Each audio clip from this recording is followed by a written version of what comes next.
Olá, gente. Boa tarde a todos. Muito obrigado pela presença aqui de toda a comunidade 247. Graças a vocês, trouxemos o Pepe Escobar ao Brasil. Quero... Abaixo, né? Alô? Alô, alô? Melhorou? Tem que falar mais. Desculpa, gente. Bom, mais uma vez agradecendo a toda a comunidade 247. Graças a vocês, fazemos o Brasil 247, a TV 247. E estamos tendo a oportunidade de trazer o Pepe Escobar aqui ao Brasil para essa série de palestras, conferências. Quero muito agradecer ao Clube de Engenharia, ao Márcio Girão, presidente, ao nosso querido Francis Bogossian, que também foi presidente aqui do Clube de Engenharia, pelo convite para a gente sediar esse evento aqui nesse espaço maravilhoso. Então, obrigado, Francis, obrigado, Girão. Vou passar a palavra para eles fazerem uma saudação inicial e quero agradecer extremamente também a presença do Guilherme Estrela, que está aqui, nosso ídolo, herói brasileiro.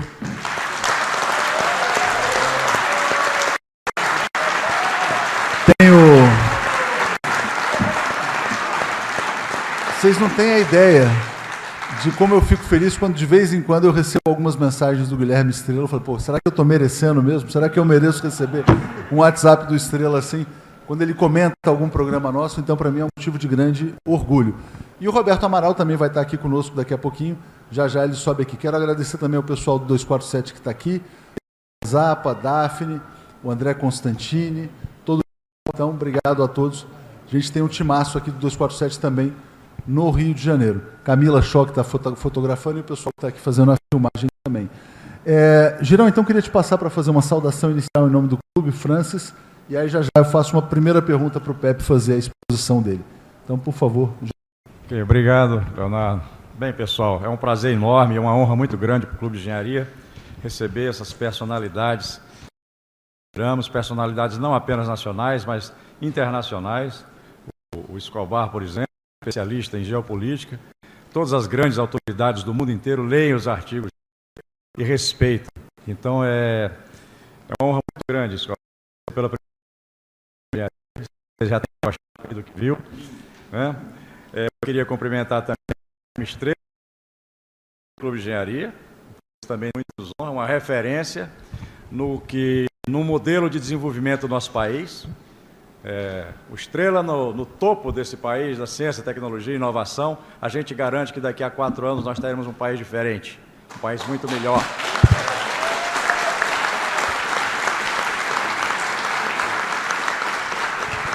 Eu quero cumprimentar também o Leonardo e agradecer do Clube de Engenharia para fazer esse evento. O 247 hoje também é uma referência de um jornal livre, independente, protagonista de toda a sociedade brasileira, e a gente quer que ele continue assim.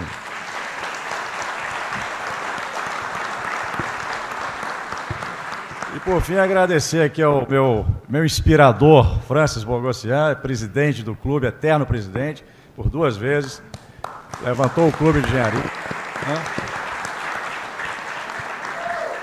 E daqui a pouco a gente fala do Amaral, que também é uma referência. Eu acho que está picando aqui, um pensador que todo o Brasil respeita, um pensador importantíssimo, que diariamente quase ele senta no computador, no Macintosh dele e faz um artigo lapidar que todos nós lemos. Então espero que o Amaral chegue logo aqui, mas já fica a saudação a ele. Obrigado, então. Francis? Não, dá uma saudação, uma saudação. Não, bom, eu faço as palavras dos que me antecederam e me sinto muito orgulhoso de ter aglutinado encontro de hoje, mormente para ouvirmos nada mais, nada menos que essa figura brasileira internacional, né? Então, eu, sem roubar mais nem um minuto do tempo dos senhores, que estamos todos ávidos de ouvi-lo falar, eu agradeço aí a palavra e devolvo aí ao presidente. Obrigado, Francis. Bom, gente, uma introdução bastante breve aqui, quer dizer, eu tive a alegria já de fazer um primeiro encontro com o Pepe Escobar na Casa de Portugal, semana passada, sucesso tremendo. Quero saudar o nosso primeiro embaixador da Ucrânia, que esteve lá conosco, já estou vendo ele aqui na plateia também. Fiquei muito feliz quando eu vi ele, daqui a pouco a gente vai aqui nas perguntas, tenho certeza. Bom, eu queria dizer que eu tenho uma alegria muito grande dessa amizade que foi construída com o Pepe Escobar. em razão da TV 247, o Pepe sempre foi uma referência no jornalismo para muita gente, né, e para nós também. E a gente conseguiu criar algo novo no Brasil, que foi um público voltado, interessado nos temas da geopolítica. Quando a gente olha para o que aconteceu no Brasil nos últimos anos, e eu tenho certeza também de que o Guilherme Estrela é apaixonado pelo tema da geopolítica. A gente teve a oportunidade de falar no bicentenário da independência, e o Estrela me mandou umas mensagens muito interessantes sobre como o Brasil já era disputado 200 anos atrás, né? Mas a gente não falava muito sobre isso no Brasil, parecia que a gente estava, né, caminhando aí para uma sociedade cada vez mais desenvolvida, mais igualitária, e de repente vieram as tais jornadas de junho, o golpe contra a presidente Dilma Rousseff, a prisão política do presidente Lula.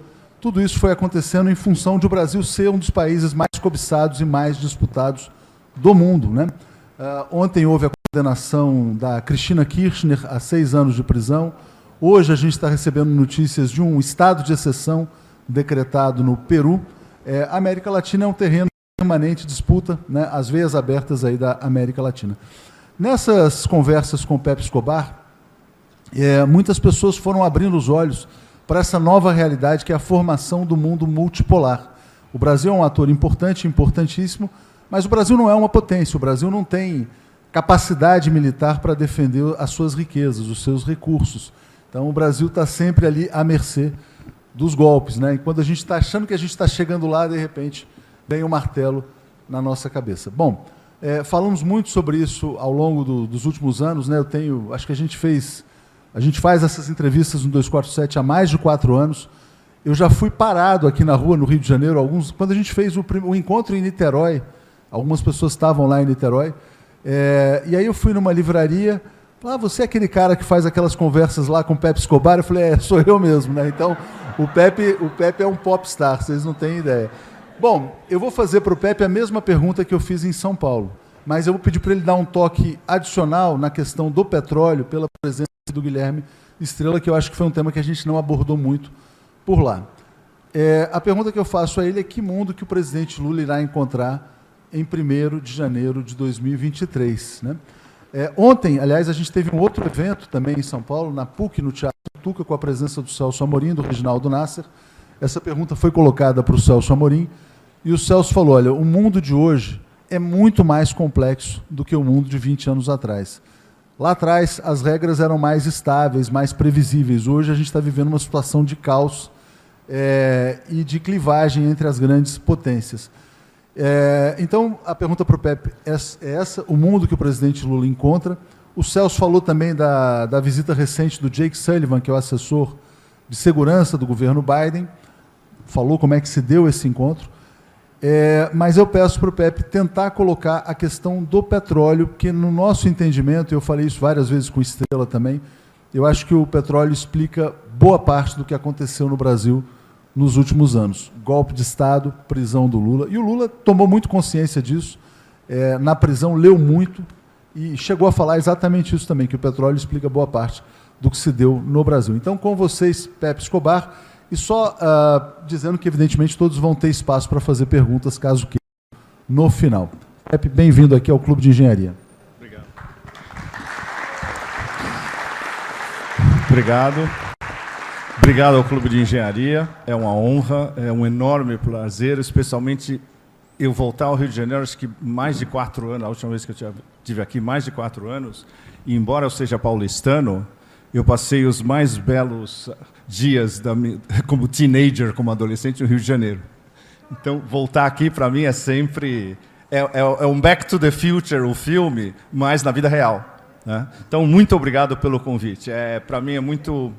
toca no coração. Bom, responder a pergunta é um problema seríssimo, né? Porque você me colocou numa fogueira, porque uma das razões que eu estou no Brasil é ouvir desses senhores a situação do petróleo brasileiro, da Petrobras e das possibilidades de desenvolvimento sustentável do Brasil. Esse é o meu lado de ouvinte. E hoje eu vou aprender com vocês. O que eu posso passar para vocês é, digamos, a demência conjuntural do que está acontecendo no hemisfério norte. Isso eu vou tentar fazer da maneira mais resumida e concisa possível. Você tocou no tema do petróleo logo de cara. Bom, quem controla o mercado mundial do petróleo agora é a OPEC+, que é a OPEC com a Rússia. O Império, em desespero, queria eliminar esse papel de relevância da OPEC Plus até literalmente ontem. E a OPEC Plus resolveu, não, nós vamos cortar a produção em 2 milhões de barris por dia, e isso vai continuar, e essa é uma decisão conjunta da OPEC com a Rússia. Ou seja, é virar de ponta cabeça o que estava acontecendo na época que o presidente Lula chegou ao poder, justamente, que foi no início de 2003, 2 meses e meio, 3 meses antes do choque em Bagdá contra o Iraque, que foi uma guerra do petróleo. Tanto assim que os neocons na época, não só o Wolfowitz, mas o Rumsfeld e o Cheney, de uma maneira mais indireta, falavam: nós somos a nova OPEP. Eles achavam que eles iam chegar no Iraque, tomar conta de todas aquelas reservas, da produção e das reservas, iam controlar a OPEP por dentro e iam fixar as regras. E seria o passo inicial no que depois foi conceituado como 7 países em 5 anos, que é tomar todas as terras do Islã, basicamente, de países islâmicos, grandes produtores do petróleo. E o grande prêmio seria o Irã. Depois do Iraque viria Síria, Líbia, então tinha a lista enorme, culminando com o Irã. A gente sabe exatamente o que aconteceu depois. Tanto assim que eu lembro justamente quando houve o primeiro leilão do Iraque, se não me engano foi em 2009, e os principais poços e as principais fontes de exploração não foram para as multinacionais americanas, para as sisters do petróleo. Foram para Gazprom, foram para Petronas da Malásia, foram para os russos também. E os americanos perderam a guerra não só a curto prazo, estrategicamente, porque desde o começo do Iraque eles achavam que a conquista era fácil porque houve todo aquele período durante 2002, onde eles estavam se preparando para a guerra, depois juntando todo o contingente armado no Golfo Pérsico e depois invadir o Iraque pelo Kuwait, do sul para o norte. Eles achavam que tinham conquistado a Mesopotâmia inteira, praticamente. Chegou ao ponto onde a reviravolta interna condicionou tudo o que aconteceu depois.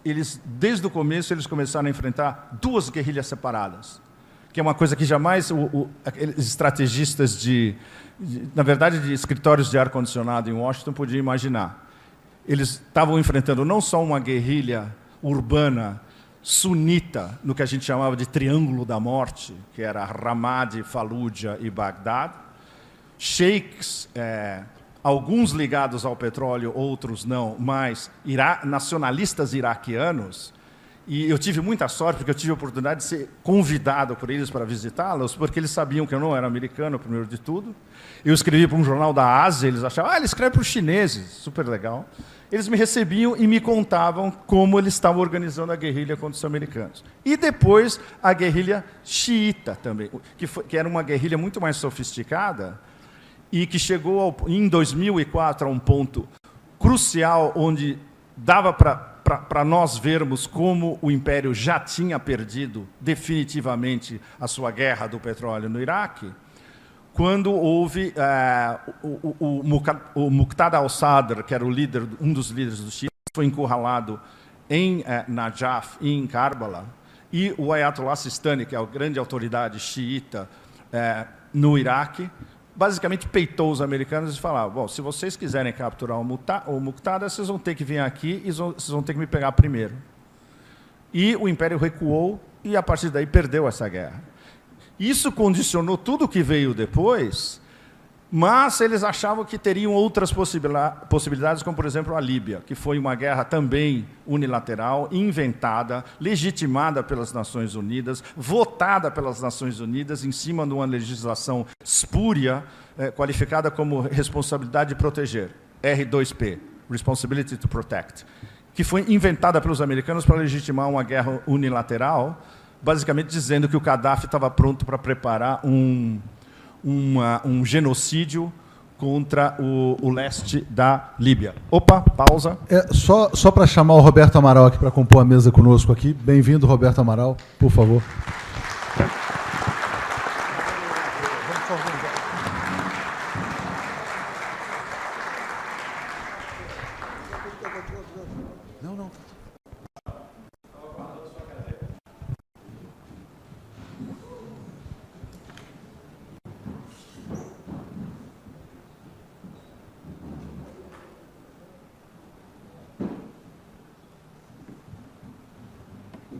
Amaral, muito bem-vindo. Não se preocupe aqui.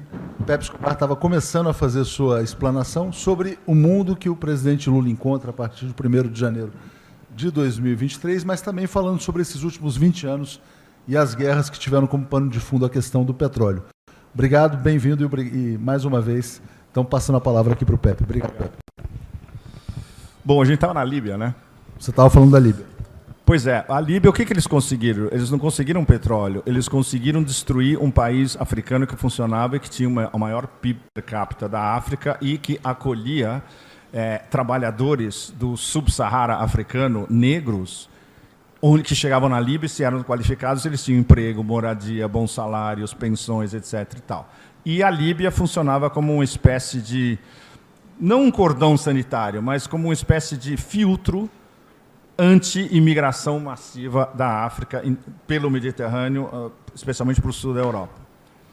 Então, essa foi uma guerra do petróleo lateral, digamos. Aí teve uma guerra do gás lateral também, que foi a Síria, essencialmente. Por que o Império precisava do desmembramento da Síria? Porque, basicamente, eles queriam construir um gasoduto. E o gasoduto que eles queriam não poderia passar pela Síria, porque seria um gasoduto Irã, Iraque, Síria, Líbano, chegando ao leste do Mediterrâneo. Os americanos e os seus vassalos europeus, basicamente, queriam um pipeline que passasse pela Arábia Saudita, depois chegasse na Turquia, e passando ao largo, tanto do Iraque quanto do Irã.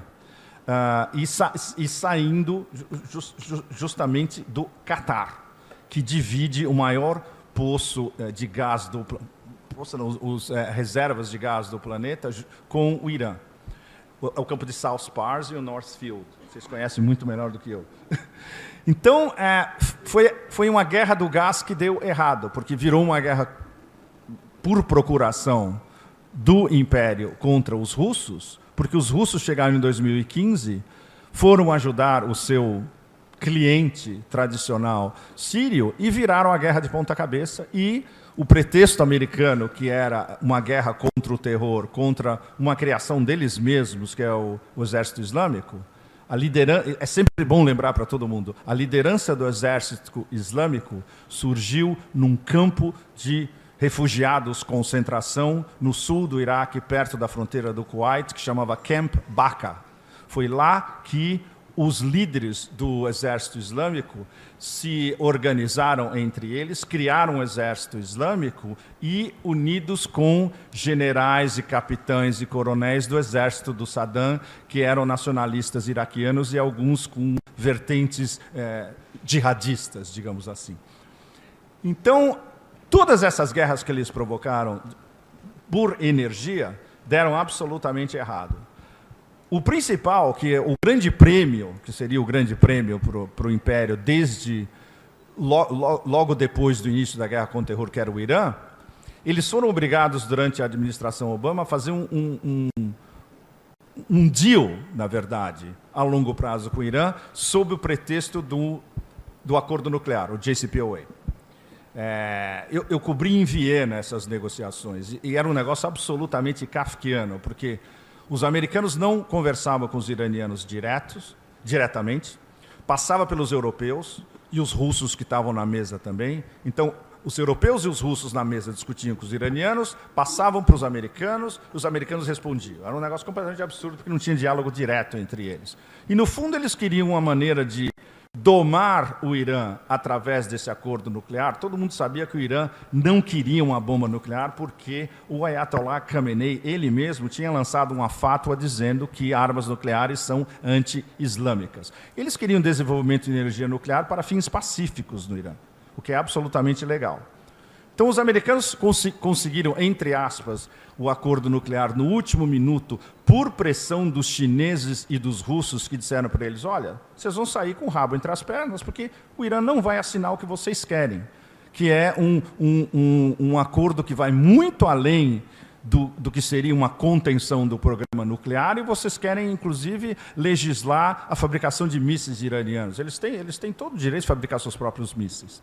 Bom, tanto assim que não deu certo, que mais para frente deu ainda menos certo, porque o Trump rasgou o acordo nuclear iraniano, que foi ratificado pelas Nações Unidas, ou seja, é um acordo internacional ratificado pela ONU, e as coisas voltaram ao ponto zero, e no ponto que a gente está agora, inclusive, nem é mais uma prioridade do Império um acordo com o Irã que serviria aos seus interesses, porque isso liberaria a exportação de petróleo e de gás iraniano para a Europa, para os vassalos americanos na Europa, e a situação virou de ponta cabeça ao ponto onde o que interessa mais para o Império em relação ao Irã é promover mais uma tentativa de revolução colorida com esses últimos protestos das últimas semanas.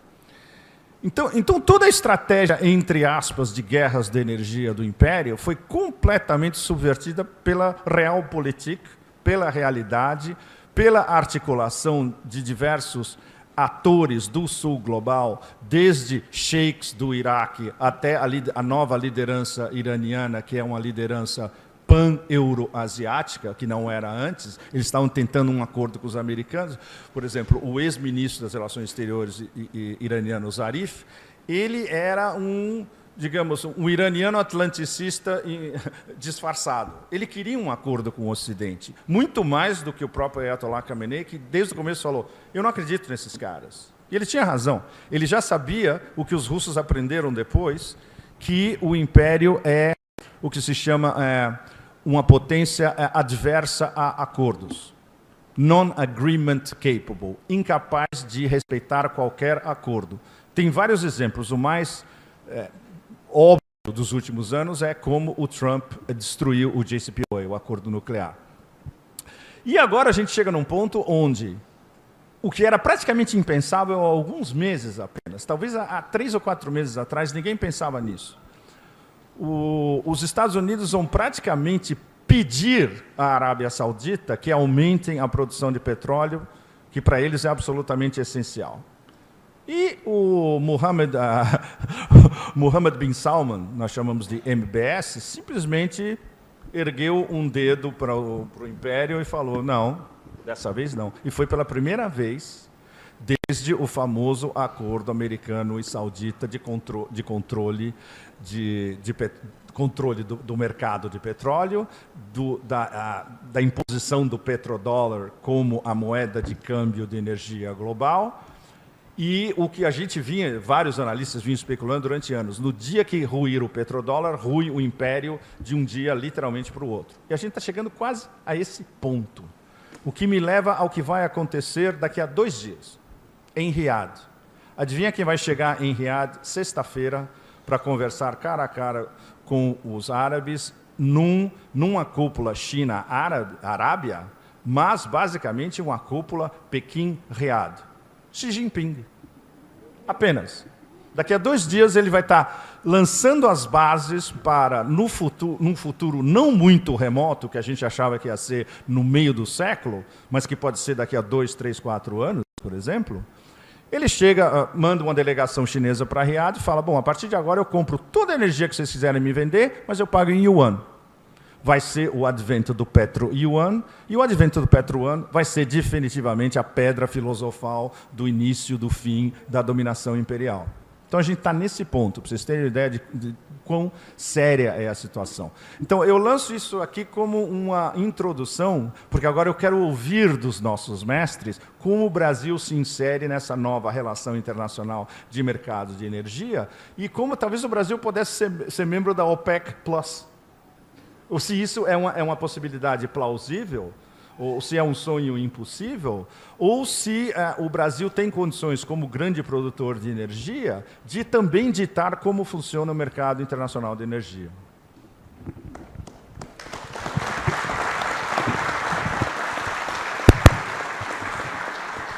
Obrigado, Pepe. Eu queria passar a palavra para o Guilherme Estrela, para ele fazer as suas primeiras colocações aí a respeito do que o Pepe colocou e também levantar questões.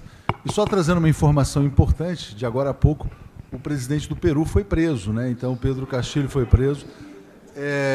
Bom, a gente está vivendo uma situação em que a gente olha para o Brasil e fala, não, tudo aquilo ficou para trás, tudo que se viveu, Lava Jato, Lawfare, etc., a destruição da economia brasileira é passado. Mas a gente olha para a América Latina, então ontem tem condenação da Cristina Kirchner, hoje tem golpe, prisão do presidente peruano. Que mundo é esse? Por que a América Latina é tão cobiçada, Estrela? E aí te peço para também fazer colocações a respeito do que foi dito pelo Pepe aqui hoje. Alô? Boa tarde a todos e todas. Eu agradeço muitíssimo, honrado o convite do Brasil 247 com vocês e, enfim, sou apenas um geólogo de chão de fábrica que trabalhou a vida inteira na área de petróleo, né? E vou tentar, enfim, vou me esforçar para tentar contribuir com esse debate. Muito bem. No respeito à Petrobras, quer dizer, o Brasil foi um país que não tinha carvão, né? Portugal e Espanha também não tinham carvão no final do século XVIII, não é mesmo? E a Revolução Industrial veio colocar a geopolítica do mundo, modificar a geopolítica mundial, não é mesmo?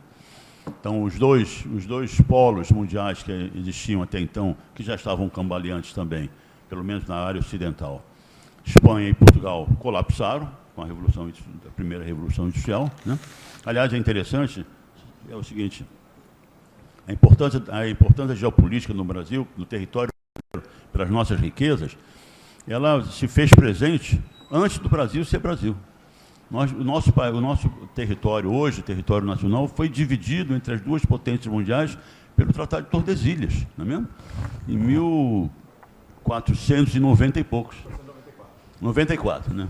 Então, imagina, desde aquele tempo, o nosso território o Brasil é objeto da cobiça dos grandes poderes internacionais, não é mesmo? Muito bem.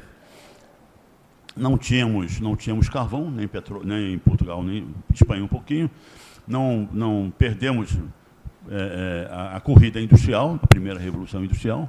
Os Estados Unidos tinham carvão, aliás, as 13 colônias eram fornecedoras de carvão para a metrópole inglesa, né? Então, os Estados Unidos também já tinham feito a independência americana, se aproveitaram do carvão e se encaixaram também na Revolução Industrial Europeia, que foi Inglaterra, França, Alemanha não existia, eram estados germânicos, Bélgica, enfim, aqueles países cujo território havia a grande bacia carbonífera europeia. Muito bem. O século XIX inteiro, o Brasil não tinha energia, né? Então, a nossa economia estava baseada em quê? Na roda d'água, na tração animal, na lenha e na energia que construiu o Brasil, o braço escravo. Não é mesmo? Então, passamos o século XIX inteiro andando para trás, não é mesmo? E no final do século XIX, os Estados Unidos já era uma potência, inclusive por causa da Revolução Industrial, os europeus e os Estados Unidos. Os europeus construíram os grandes impérios coloniais africanos, não é mesmo? E os Estados Unidos conquistaram, foram com as suas locomotivas até o Pacífico, anexaram um terço do território mexicano, simplesmente, não é mesmo? E foram para o Pacífico, não é mesmo? Bom, os Estados Unidos descobrem petróleo no final do século XIX, dominam a tecnologia de aproveitamento da energia elétrica, e nós não tínhamos petróleo nem carvão. É interessante, os Estados Unidos, já no final, já na passagem do século, produzia 2 milhões de barris por dia, uma coisa absolutamente gigantesca, né? E em cima do petróleo construíram a sua hegemonia durante o século XX inteiro, né? E nós importamos já tecnologia, engenharia, tecnologia, ciência. Interessante que a industrialização é que traz a necessidade de desenvolvimento científico e tecnológico, não é mesmo? Com escolas de engenharia que se espalharam pela Europa inteira. A nossa primeira escola de engenharia, a Escola de Minas, tinha ainda as escolas chamadas politécnicas e tudo mais, que eram as escolas do Império Romano, se ensinavam a fazer estradas e pontes, né? Então, a nossa primeira escola, a Escola de Minas de Energia, de Minas de Ouro Preto, era de engenharia extrativa, não era uma engenharia industrial, de transformação. Muito bem. Então, a eletricidade chega com o nosso potencial hídrico, essa coisa toda, e temos a primeira movimento de industrialização, que foi em São Paulo, mas era sapato e roupa, uma coisa assim, bastante pequena, né? E vem a República, não é? Que já tinha sido, o Império já tinha sido extinto, né? E continuamos agrícolas até a Revolução de 30. Né?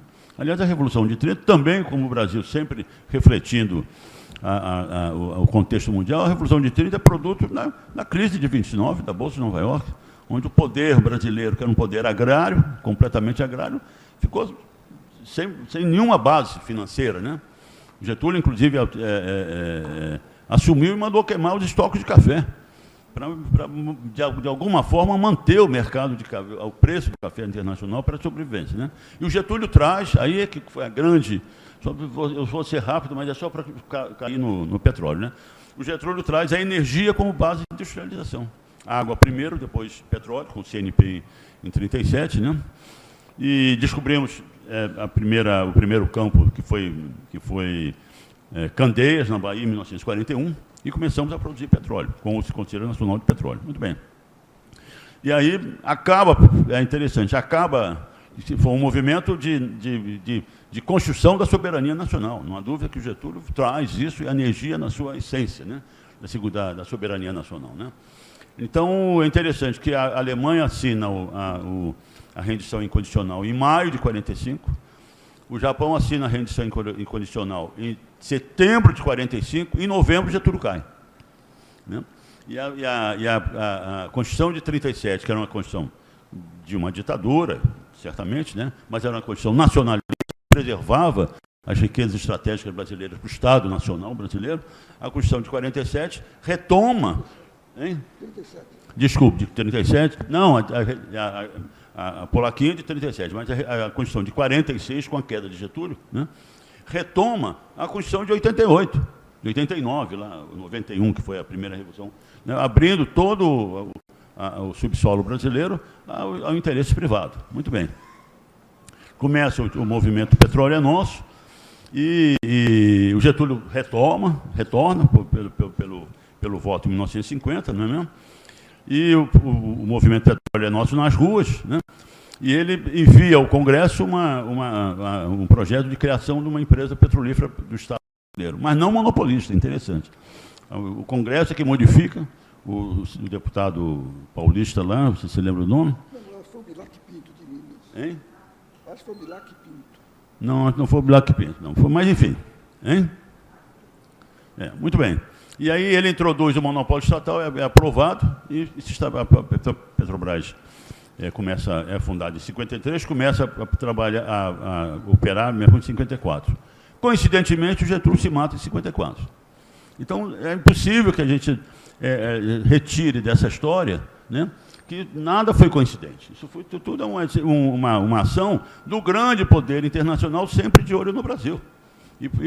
E manipulando tudo o que tem acontecido no Brasil e destruindo aqueles intentos que esporadicamente nós temos feito em busca da soberania nacional. Muito bem. Isso vem adiante já o mundo bipolar com a União Soviética. A União Soviética cai, o Muro de Berlim cai em agosto de 89. Em dezembro de 89, o Consenso de Washington, e que está lá nos 10 mandamentos do Consenso de Washington. Isso está acontecendo no Brasil. O resultado do Conselho de Washington, que veio o Collor com a privatização, depois a abertura do comércio exterior, a ação total da economia nacional, e Fernando Henrique vem e acaba com o monopólio da Petrobras. Não privatiza, porque deu aquele rolo da Petrobras, aquela coisa toda, que não conseguiu privatizar a companhia. Né? E vem, quebra o monopólio e abre o território nacional para as empresas estrangeiras. Naquela falácia, diz, não, são as empresas estrangeiras, eles que têm grana, eles que têm investimentos e tudo mais, vão descobrir petróleo no Brasil. E abre as nossas bacias sedimentares todas para a presença de empresas estrangeiras. Muito bem. E elas não investiram. desde as primeiras licitações, elas vêm cercando a Petrobras nos blocos que nós adquirimos. A gente adquiria os blocos, os caras adquiriam um grupo de blocos em torno de nós. Está entendendo? Muito bem. E tem um fato importantíssimo, só para... Desculpa, eu estou me alongando, né? Mas é o seguinte, em 2001, num bloco operado pela Shell, com 30% ou 40% da Petrobras, isso não me lembro agora, para o poço no meio do sal, deixando embaixo 10 bilhões de barris de petróleo. Em 2001.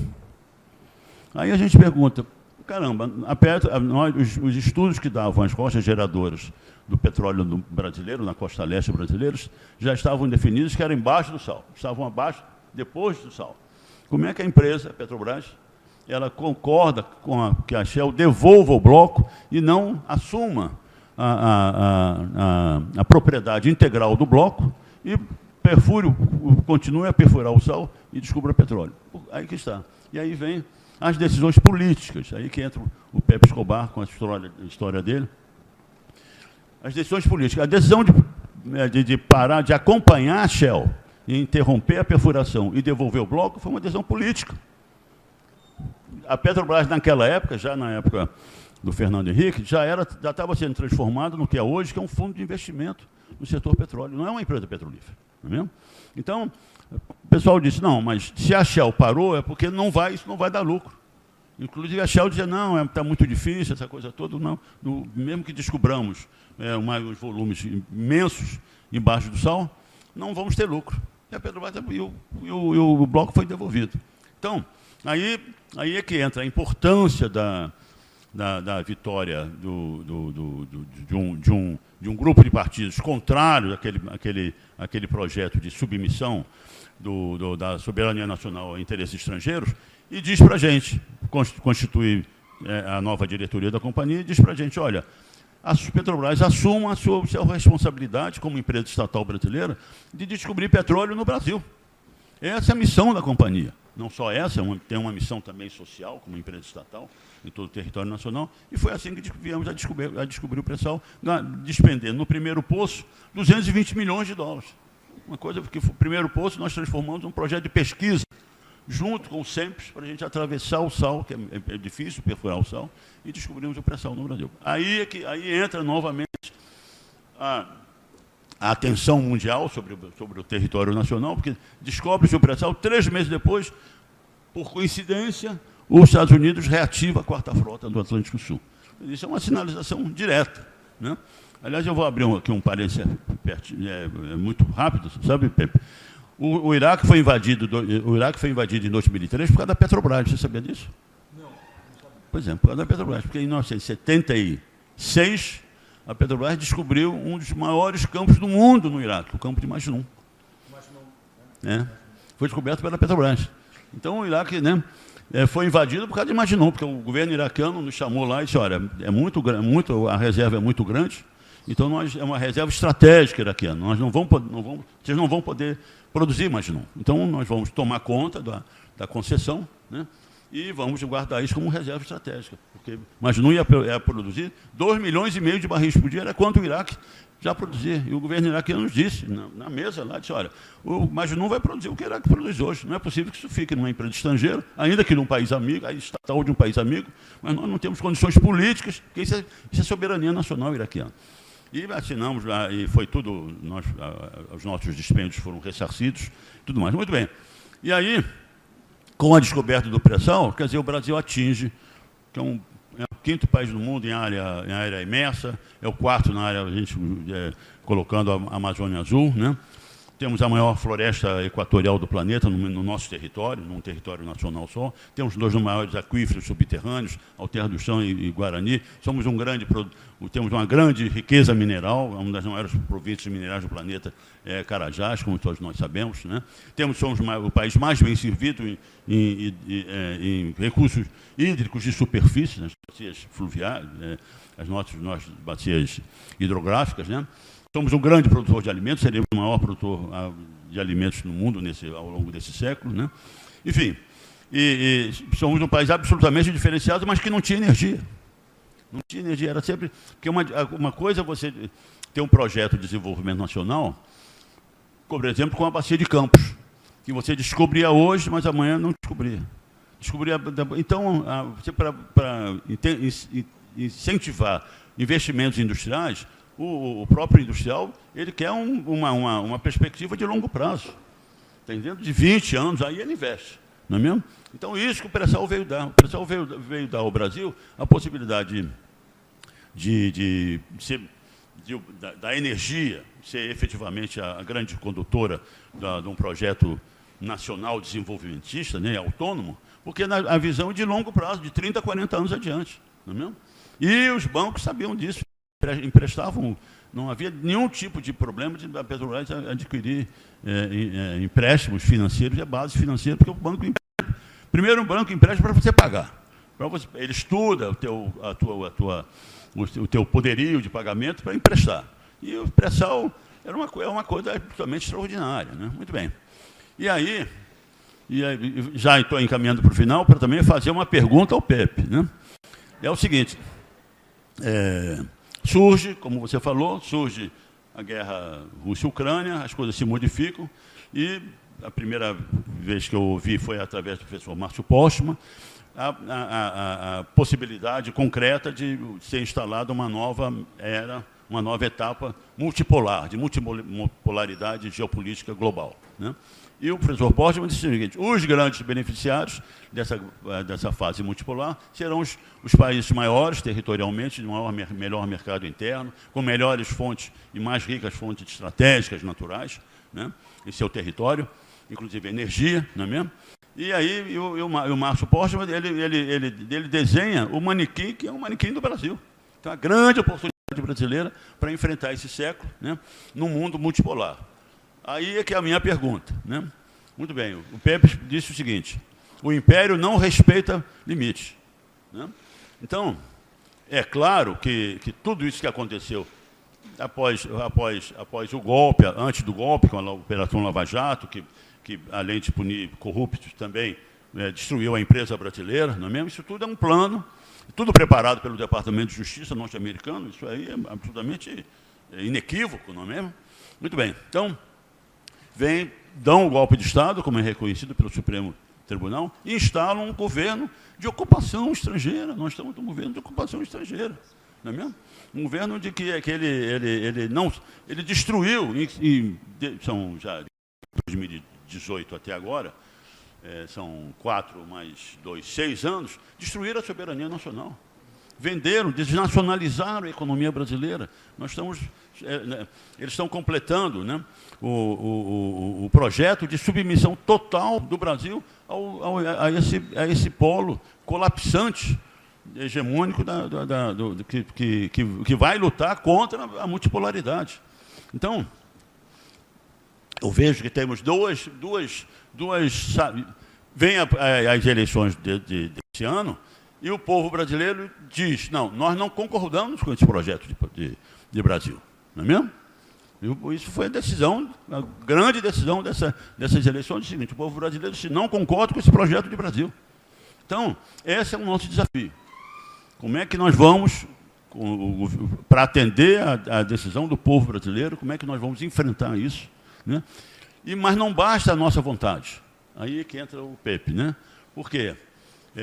Nós temos que tentar saber quais serão as medidas tomadas pelo Império para impedir que isso aconteça. E consolide efetivamente o Brasil, nessas próximas décadas, como o principal pilar de sustentação desse polo colapsante.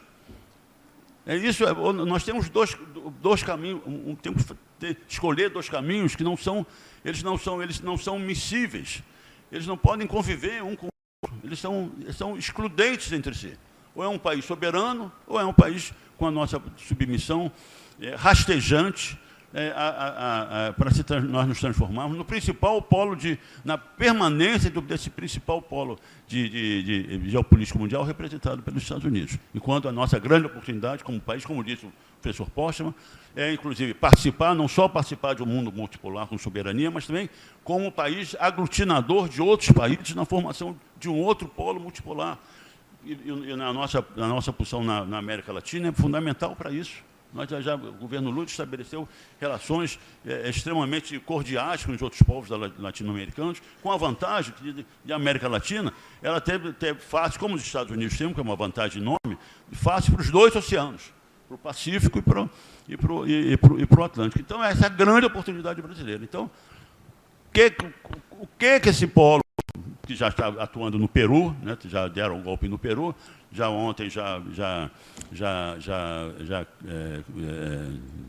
enfim, da Cristina Kirchner, já condenaram a Cristina Kirchner, né?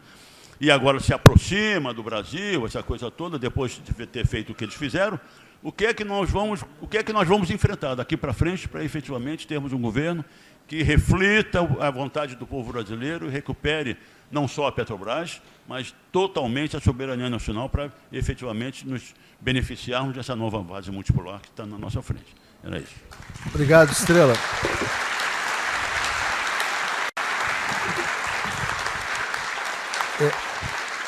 Gente, antes de passar aqui para o Pepe Escobar, eu só queria passar a palavra rapidamente para o Girão. Ele quer oferecer aqui um livro para o Roberto Amaral. Aí o Pepe responde, na sequência eu passo para o Roberto Amaral também. Obrigado, Leonardo. Bem, pessoal, nós estamos lançando hoje aqui no clube, hoje é o dia da Petrobras também aqui no clube, o livro A Petrobras Fatiada, vai ser lançado aqui no 20º andar. E eu queria oferecer esse livro ao Roberto Amaral, porque, na realidade, o Estrela também já tem, ele é o prefaciador do livro, o Pepe já tem, o Francis já tem, acho que o Leonardo também. Então, tem. Faltava você. É isso aí, professor. Obrigado. Bom, Pepe, na segunda-feira o presidente Lula recebeu uma camisa 10 dos Estados Unidos das mãos do Jake Sullivan. E aí eu vou te perguntar, o Brasil vai ser um pilar de sustentação do Império ou será um país soberano? Como perguntou o Estrela. É o que queria Jake Sullivan. Essa visita tem tudo. A sua pergunta, 50% da resposta da sua pergunta é o que o Jake Sullivan veio fazer aqui, especialmente na condição de não ordenador. Ele veio quase numa condição de pedinte. Por quê? Basicamente, os Estados Unidos estão sendo expulsos da Eurásia como um todo. Isso significa a Rússia, a Federação Russa, significa que, no caso, uma política autossuicida da administração por trás do leitor de teleprompters, que é, basicamente, a guerra comercial anti-China está chegando a um estágio cada vez mais radical, que é a guerra dos semicondutores. Que os resultados adversos da guerra contra os semicondutores vão se retornar contra o próprio império também. A China vai continuar na sua pesquisa direta de semicondutores. O tráfego de engenheiros, especialmente, ida e volta da China continental com Taiwan, vai continuar. As duas economias são intercambiáveis.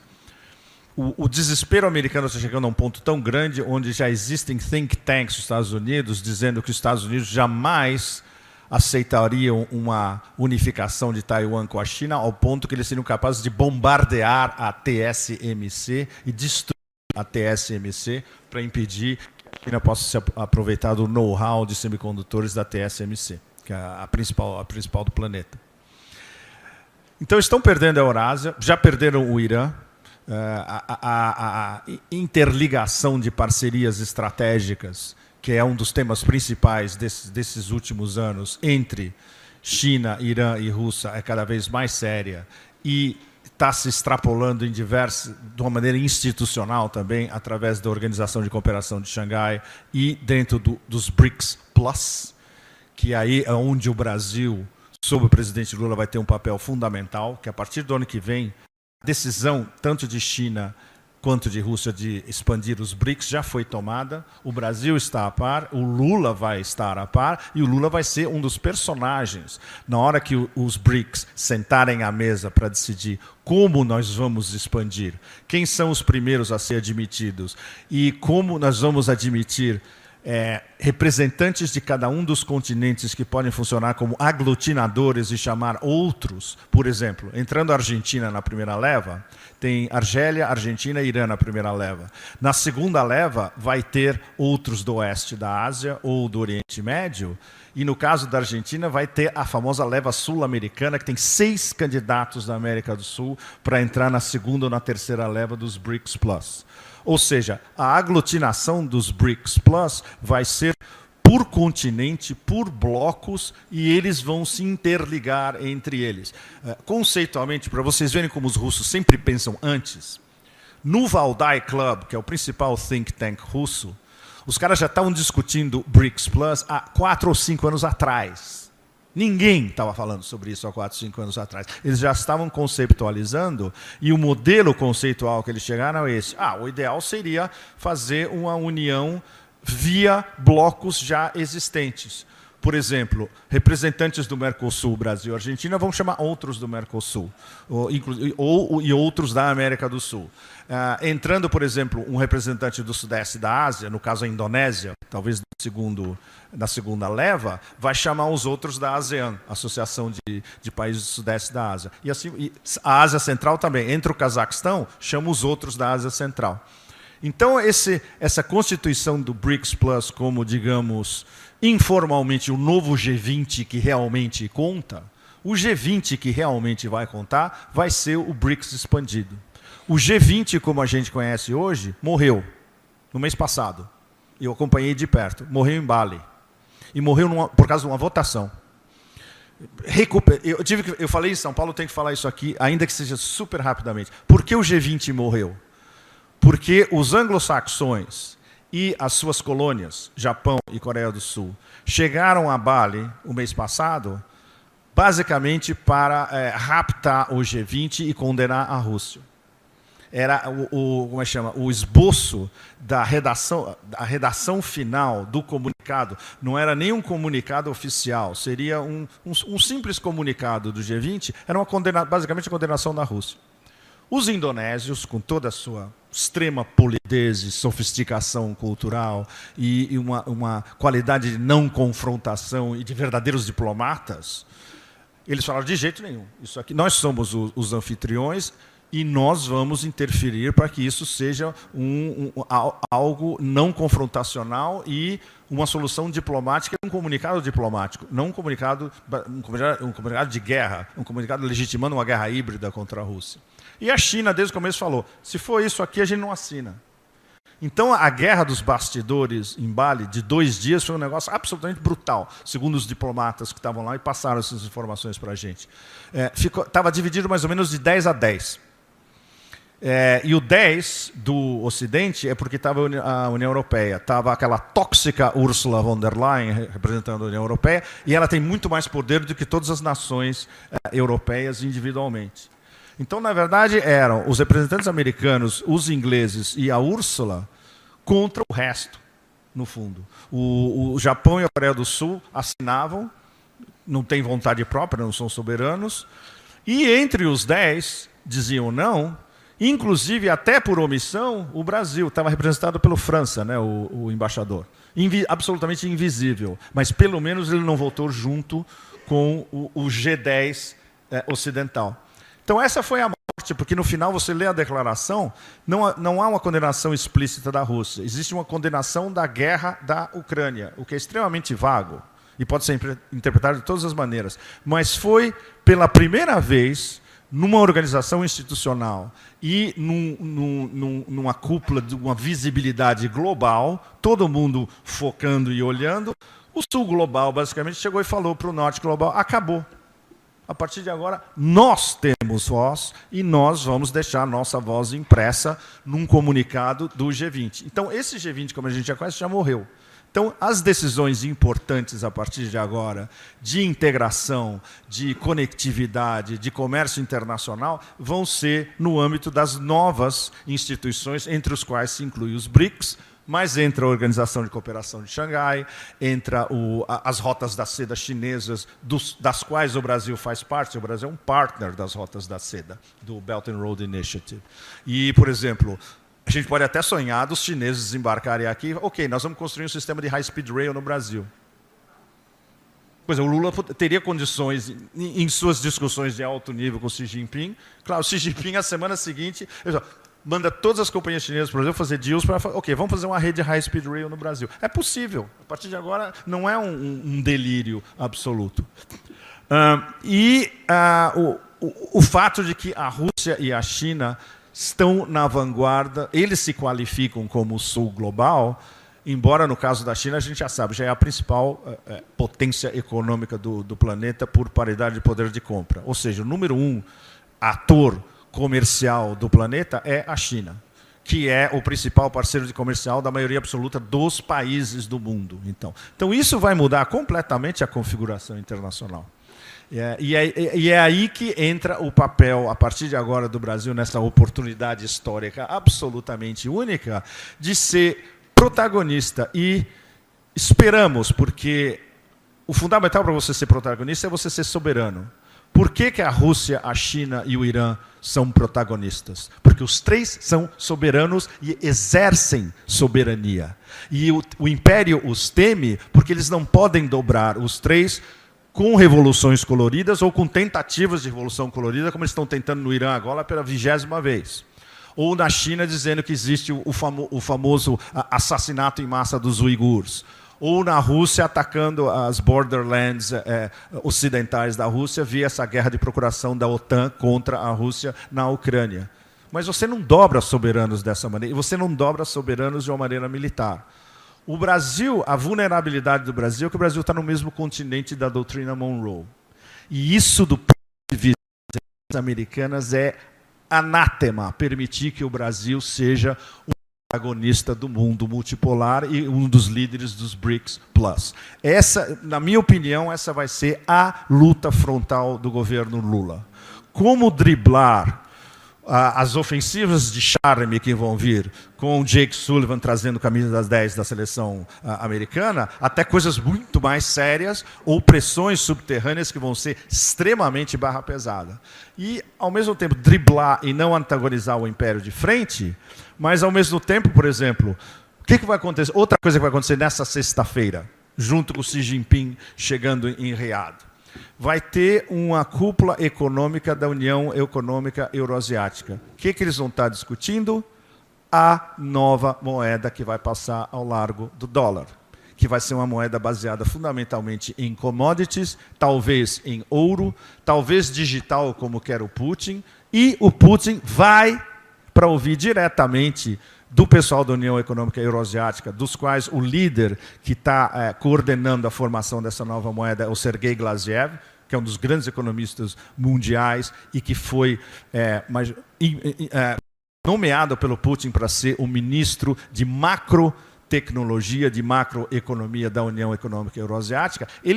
O Glaziev está discutindo com os chineses os mecanismos de construir essa nova moeda, e aí você vai ter uma união de União Econômica Euroasiática, Organização de Cooperação de Xangai e BRICS+. Eles vão ter que se unir e discutir entre eles a formação dessa nova moeda, e os russos já falaram, nós vamos discutir essa nova moeda passando ao largo do dólar dentro dos BRICS. Ou seja, uma das discussões principais dos BRICS a partir do ano que vem vai ser a nova moeda, não paralela, alternativa ao dólar. Então tudo isso está mudando ao mesmo tempo, e enquanto a gente está conversando aqui, está mudando a situação mundial, especialmente nesses últimos 2 meses e especialmente nos próximos 6 meses. Então a configuração é completamente diferente.